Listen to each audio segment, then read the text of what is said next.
not that long ago, today I listened to Unpopular Thoughts.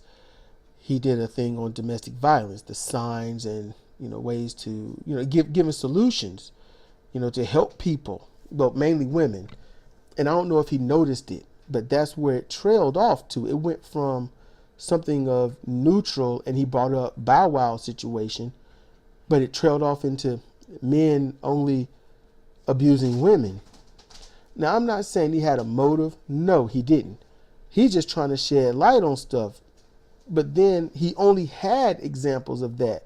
That's his life. That's where he's from. That's what he's noticed. That's, and I think, honestly, I'm not saying it's the domestic violence. No, but it's, how can I say, it's to me, it's a beautiful thing that there's so many differences to your walks of every individual's walks of life. That's why it's important to respect one's tales and stories and recollections from where they're from, even if it's just 5 blocks away from you, because you don't know what they're going through. You don't know what they are experiencing, how they interpret what they see.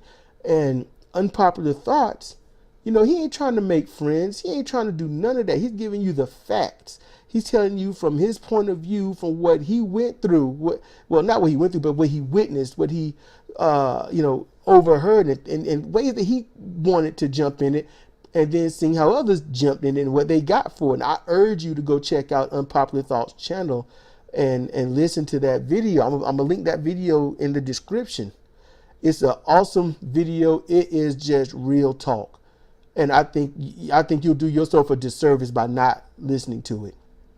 Now, I want to go on this on my end. Now, domestic violence, I'd never heard of it the way he put it. But the way he put it, that is legitimate, true domestic violence. So I thought about it for a while. I really did. And when I was growing up, and this might stun him, or he might just be like, oh, no, same thing here. I thought domestic violence, the way it's portrayed on TV, was satire. I thought it was a joke. I thought it was made up. The guys always, beat the girl's got to run away, or she gets all this help and stuff like that. And then, the guy's demonized. And I always thought that was sort of like spitting in the face of guys. I thought it was just to demean guys a bit, because that's nothing that I ever experienced. Never. Me growing up, women had the power. I never saw a guy that had the power. Women always had the power. Watching TV shows, women were the smart ones, guys were the idiots, and women always had to clean up their mess. That's how that went. And the guy never learned, never changed, and the woman always gets wiser and better. I mean, that's what I always saw. So, real life, what I would see is a guy, my mom, she is an antagonizer. She will chase you down and she will start nagging. Okay? And you know what that is. Country or city, I think it's roughly the same. It's the same thing, just done a little different. My mom will track you down and start complaining about something. And no matter what you do to explain, it's not good enough. She's going to yell. What you say don't make sense, especially if it contradicts what she's already preconceived. And that's how it was for every woman. That's what I was used to. And also, it was like that for the guys, for the men. The difference was, for the guys, you're like, look, I know that's what you see, but you got to see it from my side. And then the guys would be like, all right, yeah, but that's not how everyone's going to see it. They would explain, and it'd be a conversation. With the women, it was, I'm right, and that's it. Even with women versus women, it was, I'm right, and that's it. So when I would see anything of violence, I always saw girls hitting on the guys covering up and running away and stuff. And the girl's like, get him. He shouldn't have said that. Look at him running like a punk. He ain't going to hit back because he a punk. And then there was times where the girls was hitting the guy. And this was roughly around, I would say about 95 or whatnot, when guys were starting to be like, we ain't going to just run anymore. We're tired of getting beat on. That's what was happening where I was. And it wasn't just blocks away. No, it was miles away. And I'd visit my friends and whatnot, and I would see that. And my friend's mom was a tyrant. She was a bully. You know, when growing up, see, I remember when we was kids, and I went to their grandma's house, and they caught the bus and stuff. And I remember my friend's little brother, hid the lotion so he couldn't lotion. The mom was like, "You better find that lotion." And I was like, "Wow, she sounds serious about this lotion." I hadn't experienced this before. This is my first time ever experiencing it. So when he decides to look for the lotion and can't find it, he's like, "Hey, tell me what the lotion is. Tell me, mom's mad." And he's like, "I'm not going to tell you anything." Then I think the mom came out the bathroom. It was like, "You find that lotion?" Like, and he's still asking, and she's asking if he found it. So she done hyped herself up. She's mad. She grabs him by the shirt that he half got on, literally jacks him up against the wall. He's now taller than her when I think he was chest high to her. She was pissed. And she was like, "Find that lotion. I'm going to beat you." And I'm thinking, this ain't scary enough? I've never heard of girls being assaulted by guys. Never seen it. Never. I didn't even think it was possible. I thought it was all satire, a joke. And then guys, like I said, around 95, this girl, this guy comes, he sees his girlfriend, it's all good. We up in the hood. So, and he's like, "Look, I got here all right. I got held up by my moms. I can't help that." So she calls him a punk bitch and stuff like that. And like, you ought to stand up to your mom. You ought to be here with me. If you love me, you be here. You wouldn't be all, being up with your mama like a mama's boy. So she's being antagonistic. And he's like, "Look, you ain't going to talk about me and my mom's like that." So she was like, "What you going to do about it?" And he's like, "Man, I'm out of here." So, and look, we're all roughly, 17 and 18 at this time. So I was 17. I was just into 17. It was still cold outside. It was like, I think it was March, so, and she's like, "What you going to do?" So she goes after him. She says, "What are you going to do?" He says, "I'm out of here." She goes after him, and she like, I don't know, this weird elbow doing his back. And he turns around and look at her, and he glances at me, and I just lower my head because I'm just trying to, I'm there, but I ain't trying to be there at the same time. So he just looks at me, I lower my head, and he's like, "Look, you touch me again, all right, I'm going to knock your ass out." So she slaps the shit out of him. And the girl's like, "You get him."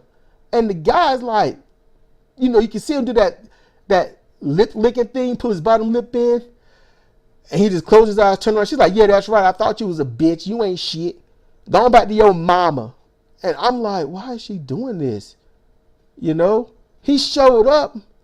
He a little late, but he showed up to take them out, to the movie. He's going to spend money on her. What the, but I'm just watching. I'm an observer. So she goes after him, and she jumps on his back. She got her arms around his head, and she's pulling back. He can't take no more. He grabs her by her shoulders, throw her on the ground. All right.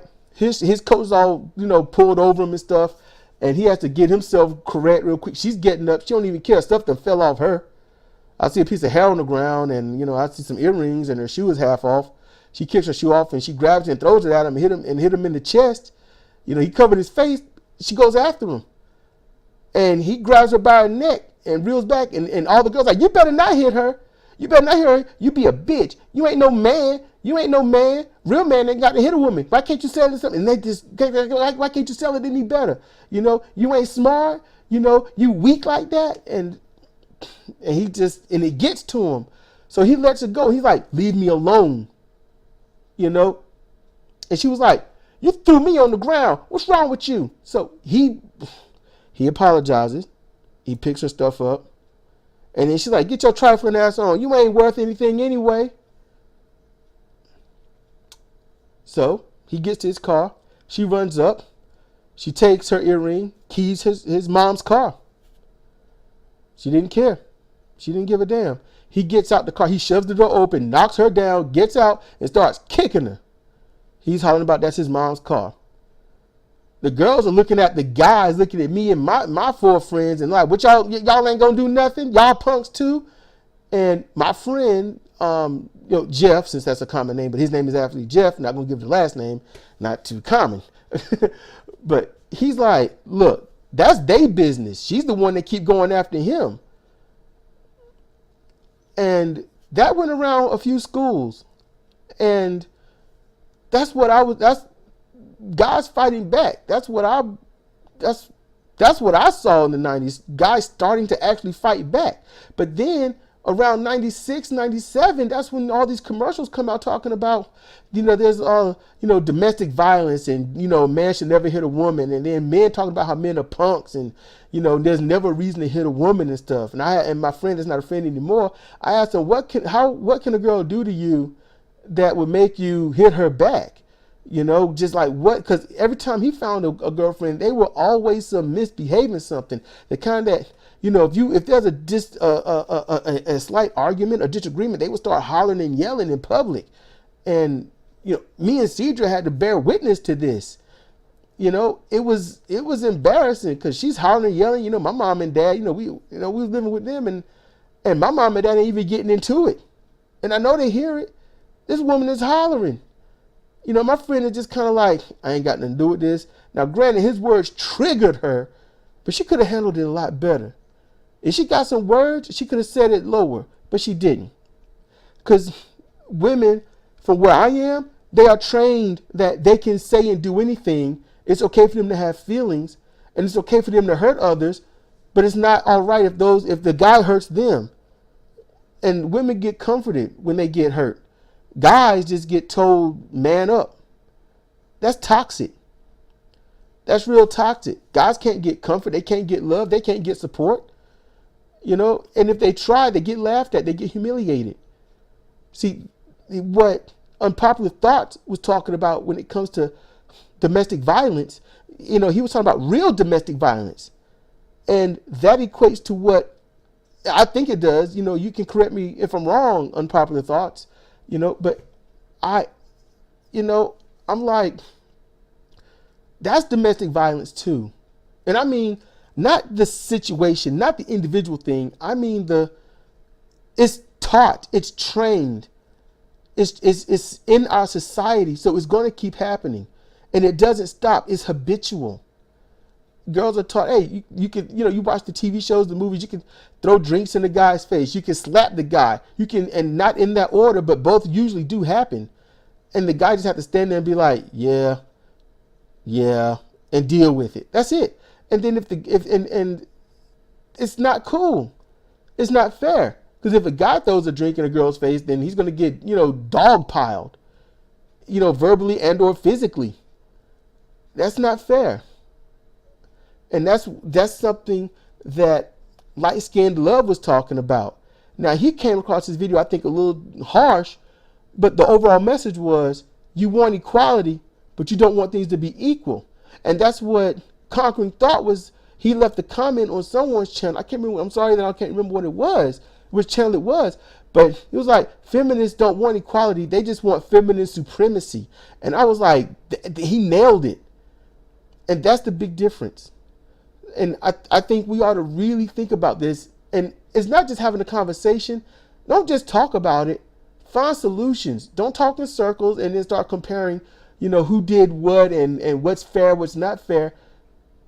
I mean, if somebody gets upset, that doesn't necessarily mean violence should take place. I'm just used to the women having the power. My dad hit my mom once, but I also know that my mom will not stop antagonizing somebody. And especially if you go out to a party and get drunk.